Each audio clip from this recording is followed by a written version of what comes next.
Yeah, good morning, this is Bang Bang Ray Hill. Um, yeah, going a bit of work with jittery people is the worst thing in the world. When you go out sitting in the motor, you got guns and you're waiting for people to come out of the bank, or you're going to follow a security guard, or you're going to do this, you're going to do that, and you got guys in the motor, oh no, I can't do this. No, see them people out there. They can't do that. See them bloke over there. And that's the worst part of it, the jittery part, that's the worst part of it. But actually getting out of that motor and actually doing it is the greatest feeling in the world. It's nothing better than that. It's getting out, putting that thing to someone's face or to someone's legs or whatever, and then taking the bag. It's the greatest feeling in the world. When you get home, you open that bag and you're counting the money. It's beautiful. I love it. All in bags. You open the bags up, you think, God, I've had it right off here. You know what I mean? And sometimes when you do bits of work, you do wages. We used to have a laugh, you know what I mean, and go, God, what this geez has done. Bit up overtime here, mate. That's mine. Oh, this guy had 2 days off. Look at the silly pack, and you're looking at the wage packets and how much money they did get, how much money they've been stopped, to the tax and insurance, all that sort of thing, you know what I mean? But opening them up is the greatest thing. I know people are watching this and going, yeah, that's a terrible thing to do, people, but you've got to remember, you're taking their money, yeah, but their money's always covered by the company and it's always covered by insurance, so they all get it back, and a lot of them make big things about it. I'm going to take you maybe in a couple of 3 days' time, yeah, to a bit of work that I went to, and that I got nicked for. I've got to put away a long time for it, yeah, and I have a guy here who come on the bit of work, and tried to kill me. Smashed me up against the motor, and I mean how I survived it, and actually going through the windscreen as well. What I'm going to do, I'm going to go down there one day next week, and I'm going to show you everything that happened, where it happened, and how it happened, and how I got away, and this, that, and the other, yeah. And I'll tell you what, it's unbelievable that I even survived the first attack. I mean, the first attack was getting hit by the car, yeah, and being knocked up in the air, 10, 15 feet in the air, and then coming down on the bonnet, and also being smashed up against the motor. My legs, they're going flying. Do you know what?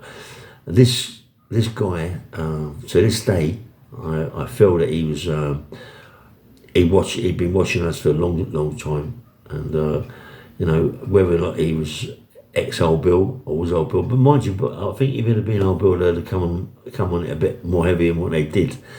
I think he was just, when you think about it, I think he was just running people that come around the corner, see a robbery, and what we was told at the Bailey, it come out that this guy was ex-army and ex-military police or something like that. It was. And that's why I suppose he thought he was big time child brutalities, and he was on a 2.8 gear, one of them big gear Granada things. And how I survived it, I never know, mate. I must have been so strong to be knocked up in the air and come down in the bonnet, and then he comes at me again, and I just about get away from him, mate. I just about get away with my life here, and then to get in the back of the car. And then he chases us, and then he rams us into the big fence. It's a big metal wall, and a fence and a big metal wall, and I go right through the windscreen, and still survive and get away. But it's a miracle. It's a miracle that we fall so much on an arm robbery. You know what I mean? I mean, people think, yeah, but sometimes it doesn't. It doesn't go easy. It doesn't go the way you plan it. It doesn't go that way. At that time, at that day, you plan it, everything looks at you, it's so easy. But one thing's only got to muck it up, one thing. One thing, the Old Bill come past an unmarked car, anyone, at a certain time, like around me, anything can happen, anything can happen. I remember being on the robbery once a long time ago, and we got out there on the skin of our teeth. They chased us down the road. We never got what we went in for. And they chased us down the road with big lion bars, chucking hammers at us, everything. We got away with it the skin of our lives. I mean, some of these things, some robberies you get on, but yeah, I mean, when I was away with the Erifs, yeah, Doug and Dennis and that little firm, and I think it was Doug and Dennis and Duke. I think it was. I'm not quite sure. I was in Alderham and Maidstone, yeah, and they had some brilliant bits of work, mate. I mean, they had bits of work. I mean, when they went to work with proper machine guns and everything. You know what I mean? They didn't muck about, mate. And they had some money, mate. They had proper money, like 200-300 grand touches, you know, touches out the vans and all that. I mean, they was proper workers. It's funny in different areas like Bermondsey, south that side of London, South East London was all armed robbers, mate. Everyone in South East London at that time, Bank of Americas and all them sort of places, you know what I mean? Brinks Mat and all that, all South East London, you know. And I mean, I met loads of them when I was with Peter Kelly. I was always over Bermondsey that way, down Jamaica Road.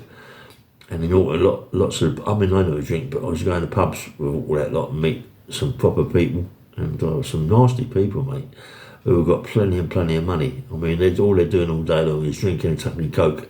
No wonder when they get nicked. No wonder they get nicked. They used to go down what's the Embassy? Was it the Embassy Club? Used to go down the Embassy Club, London Bridge Road. I forget the name of the club. There's some clubs, lots of clubs I used to go to with Peter Kelly, and they're at a little firm, and we used to have some good times, mate. And they all had, that day was proper armed robbers, and you listen to the stories of it. I mean, when I was in prison, yeah,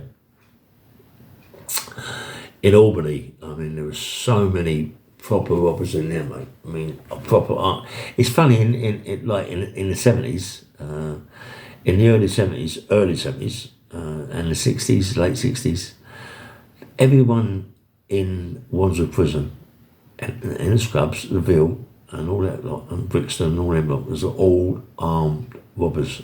There was nothing else. You might get the occasional GBH charges and all that, but most of the GBH charges was damn armed robberies, really. You know what I mean? There's some good people in, mate, and proper game.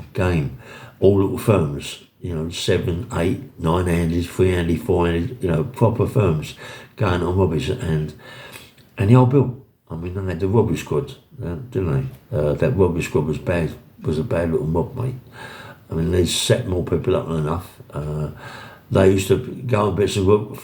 I think they used to go on bits of work and give them the bits of work, and then come on them and nick all the money. Do you know what I mean?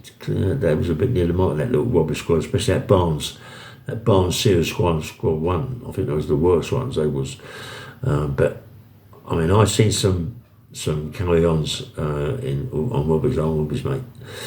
Things you would never believe, but and I'm not saying too much on here because things that I never even got nicked for. But things I did get nicked for were bad, yeah? Were bad things. But as I say, what I'm going to do very soon, I've just got one of the things you hold up when it's on the phone, so it makes it a lot easier for people to see what's going on, yeah? And the phone ain't jiggling about like that. And I can talk proper. I'm going to go to a couple of robberies I've been on, a couple other things I've been on, and show people the ins and outs and what's happened, yeah? So you like that, you know? And there'll be long ways. I'm not going to, I mean, obviously sometimes I've got to go get a train to places. I'm not going to walk miles, like 20, 30 miles. So I've got to get trains and buses and all that and to these places, yeah? And we'll have a good talk on the way, yeah, and cabs and all that we stopped in and talked about in the pubs, went in, have a drink and met the people, all right? So that's a definite date, yeah. It's going to be very soon. And anyway, this is Bang Bang Rail. Please just press the like button, subscribe. I ain't said a lot this morning, but take it easy. And I ain't doing a workout this morning. I'm going to leave it till Monday, yeah. I'm a little bit sore, so I'll leave it till Monday, and we'll get back to it training Monday, yeah. Take care, bye-bye.